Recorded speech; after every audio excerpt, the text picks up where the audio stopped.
Johan. Hi everyone, I'm Shen San. Welcome to our Canon food videography workshop today.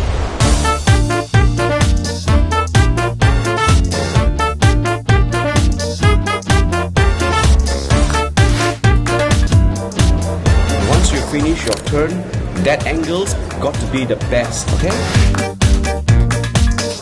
When you're taking portrait shots, the aperture open up maximum because you want bokeh. So make sure your background looks good. So make sure you choose the best spot in a restaurant. That's important. Rolling camera in 3, 2, 1, action!